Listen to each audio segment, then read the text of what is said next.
Satrio Piningit telah hadir di ambang pintu sejarah untuk mengingatkan bahwa kemewahan demokrasi seringkali hanya menjadi topeng bagi pemborosan yang menyengsarakan rakyat kecil. Jika kita tidak segera membenahi sistem yang timpang ini, maka masa depan bangsa akan terus terjebak dalam lingkaran hutang dan janji-janji hampa yang tidak pernah sampai ke meja makan mereka yang lapar. Dengarlah suara nurani sebelum badai ketidakpuasan meluluh lantakkan apa yang tersisa dari kejayaan kita semua. Bismillahirrahmanirrahim. Assalamualaikum warahmatullahi wabarakatuh. Apa kabar, sahabat Nusantara? Semoga cahaya harapan selalu menyelimuti langkah kita di tengah penantian panjang akan fajar keadilan yang seringkali terasa jauh namun sebenarnya sudah sangat dekat di pelupuk mata.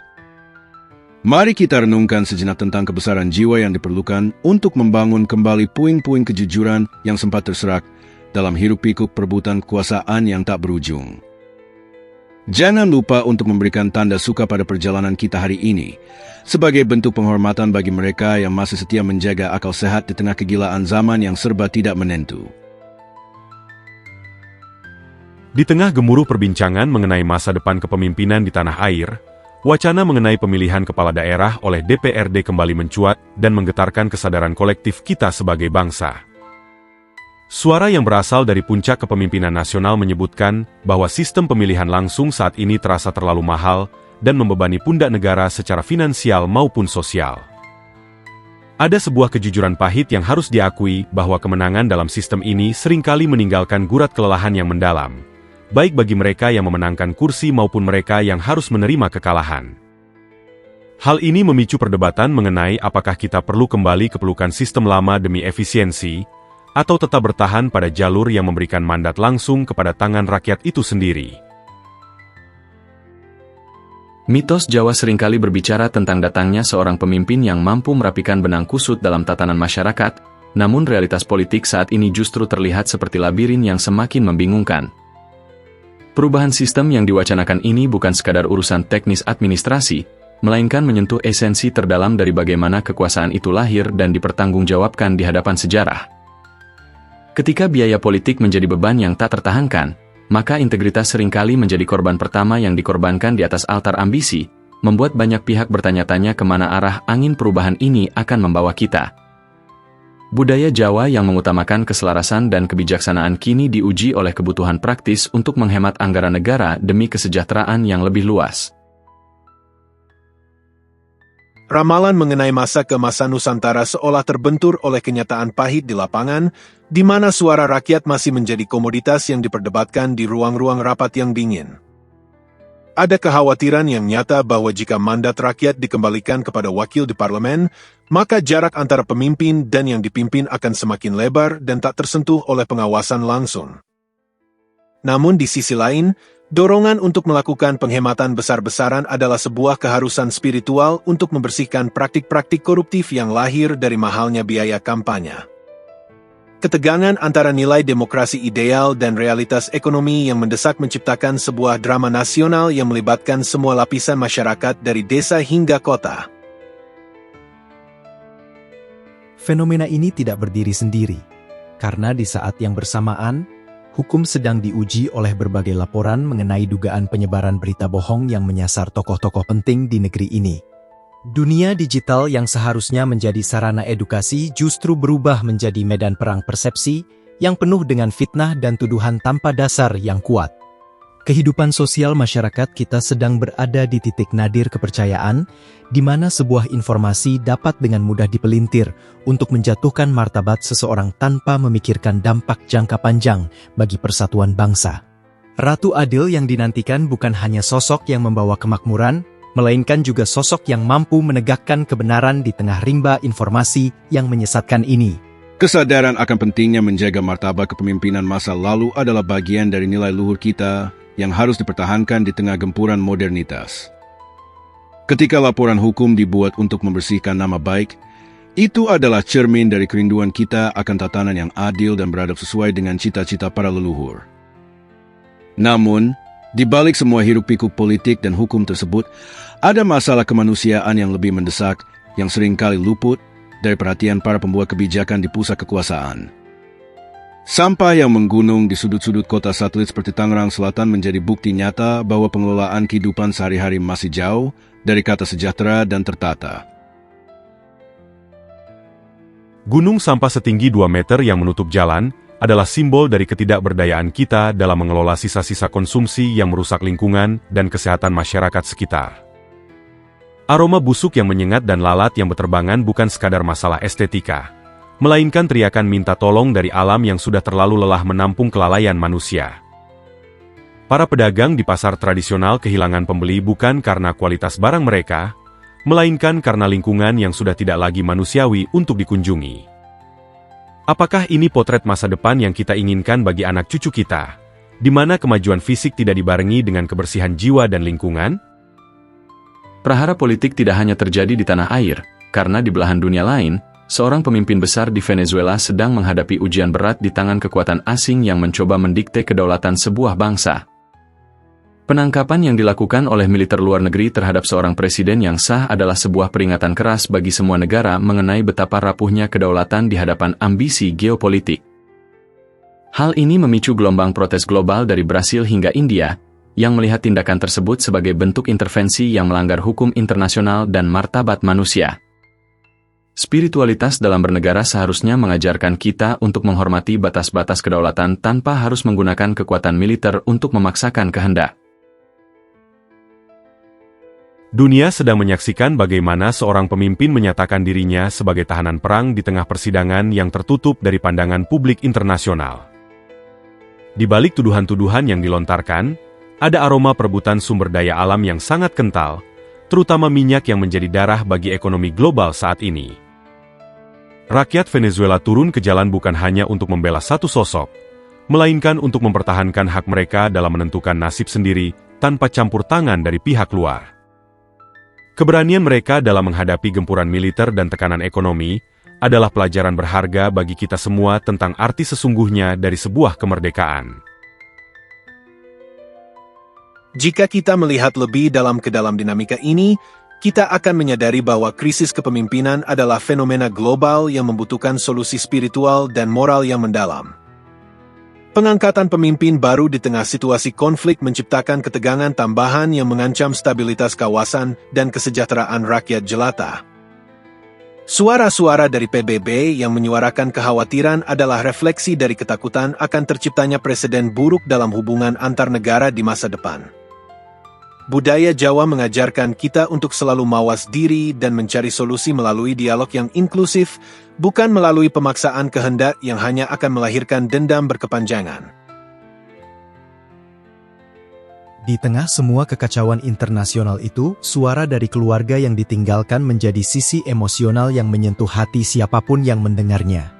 Seorang anak yang harus tampil di hadapan parlemen untuk membela ayahnya adalah gambaran tentang kesetiaan dan kasih sayang yang melampaui batas-batas politik praktis. Mereka menuntut keadilan bukan hanya sebagai warga negara, melainkan sebagai manusia yang hak-hak dasarnya telah dirampas secara sepihak oleh kekuatan besar. Mitos Jawa tentang kebangkitan Nusantara mungkin saja terkait erat dengan bagaimana kita merespons ketidakadilan yang terjadi di panggung dunia, sebagai bentuk solidaritas kemanusiaan universal. Kembali ke persoalan lokal, perdebatan mengenai pilkada lewat DPRD harus dilihat sebagai momentum untuk mengevaluasi apakah kita sudah benar-benar menjalankan amanah demokrasi atau hanya terjebak dalam prosedural yang mahal. Penghematan anggaran adalah tujuan yang mulia, namun ia tidak boleh mengorbankan hak dasar rakyat untuk memilih pemimpin yang benar-benar mereka kenal dan cintai. Jika sistem pemilihan dikembalikan ke DPRD, maka partai politik memiliki tanggung jawab moral yang jauh lebih besar untuk memastikan bahwa calon yang mereka pilih bukan sekadar titipan kepentingan sempit. Spiritualitas dalam politik menuntut kejujuran di setiap jenjang pengambilan keputusan agar berkah Tuhan selalu menyertai setiap kebijakan yang diambil. Masyarakat kita saat ini sedang merindukan hadirnya sosok Ratu Adil yang mampu menghapuskan air mata kemiskinan dan ketidakadilan yang sudah terlalu lama mengalir. Penantian ini bukan sekadar mitos tanpa makna, melainkan manifestasi dari harapan kolektif akan perubahan yang substantif dan menyeluruh dalam segala aspek kehidupan.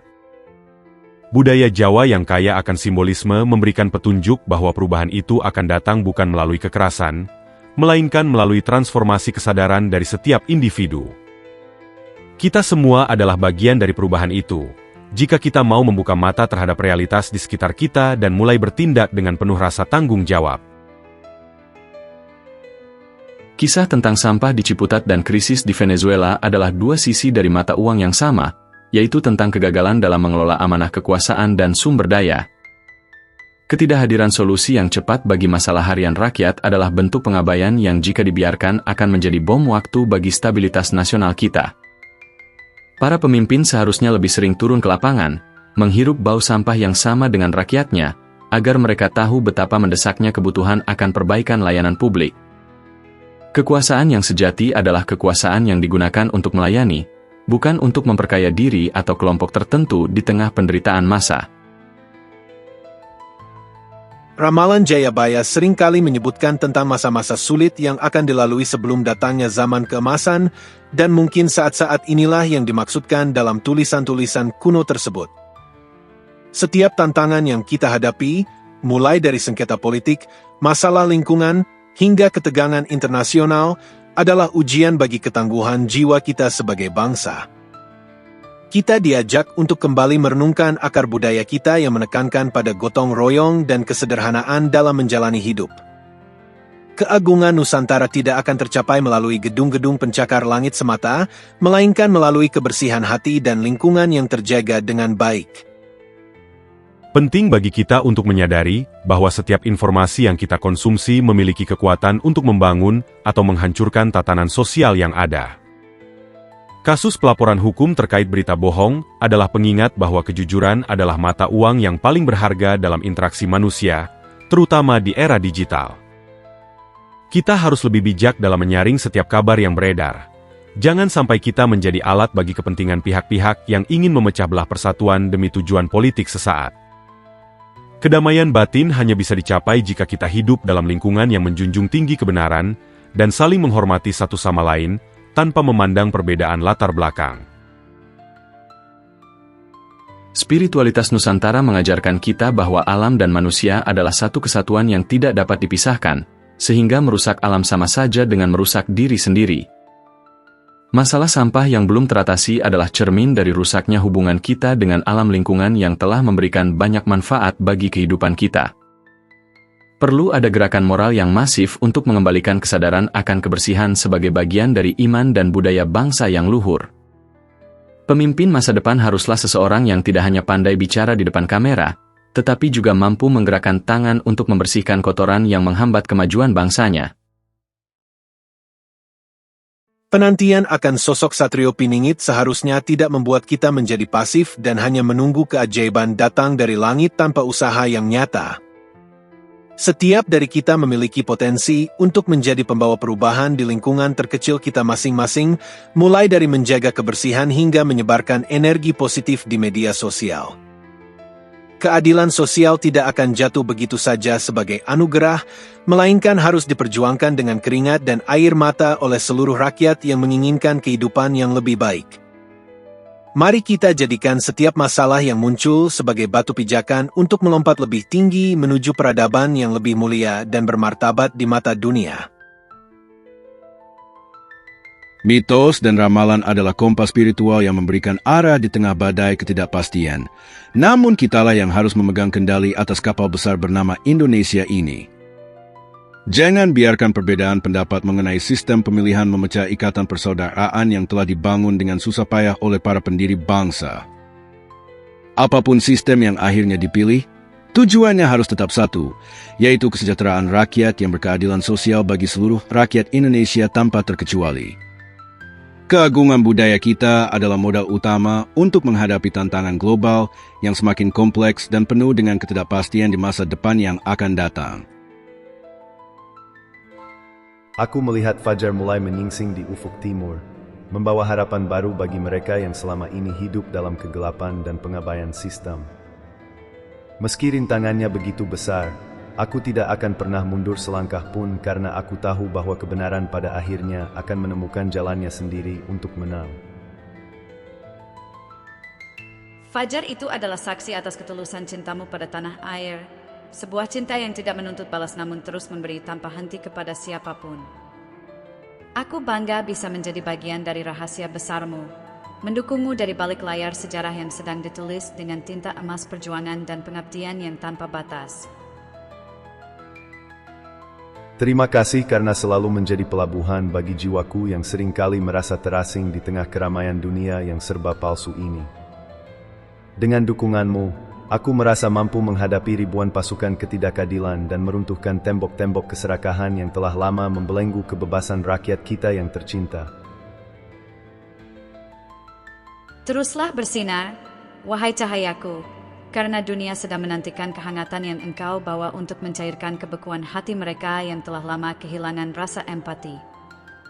Masa depan Nusantara ada di pundakmu, dan aku yakin engkau akan membawanya menuju kejayaan yang telah diramalkan oleh para leluhur sejak berabad-abad yang lalu. Ketegasan dalam menegakkan hukum harus dibarengi dengan kelembutan hati dalam mendengarkan keluh kesah rakyat yang sedang menderita di lapisan paling bawah.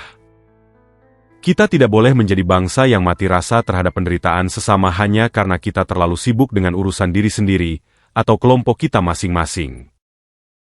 Tragedi kemanusiaan di Venezuela dan masalah sampah di Ciputat adalah pengingat bahwa empati adalah perekat utama yang menjaga kita tetap menjadi manusia yang utuh.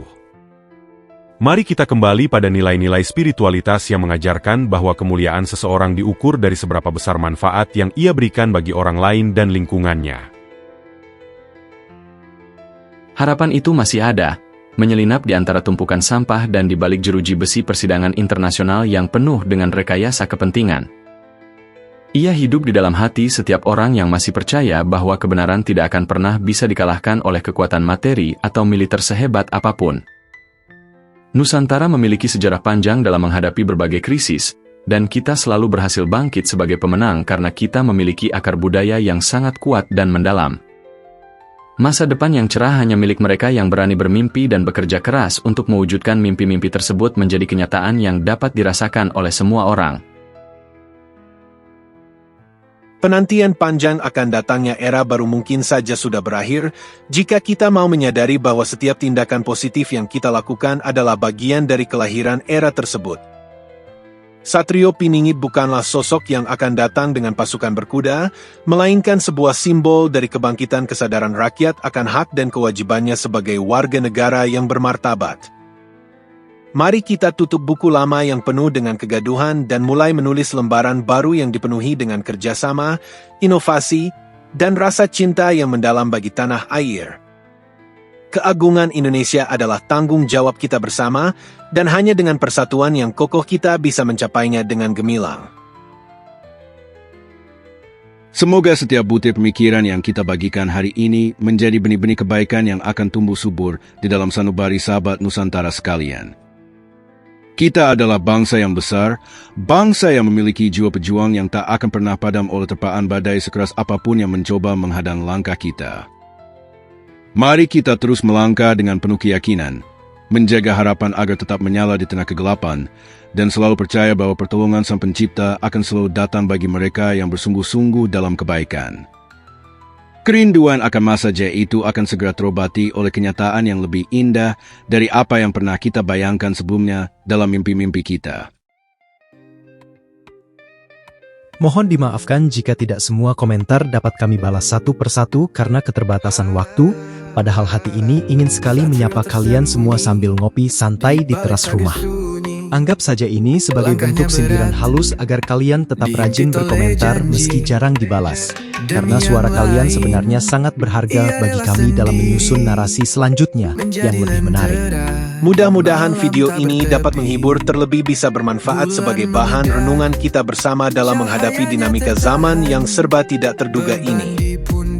Mohon maaf jika ada kekurangan atau berlebihan dalam penyampaian kami, karena kesempurnaan hanyalah milik Sang Pencipta sementara kami hanyalah hamba yang penuh dengan keterbatasan. Akhir kata, wabillahi taufik wal hidayah. Wassalamualaikum warahmatullahi wabarakatuh. Salam penuh cinta dari kami semua, Satria Nusantara.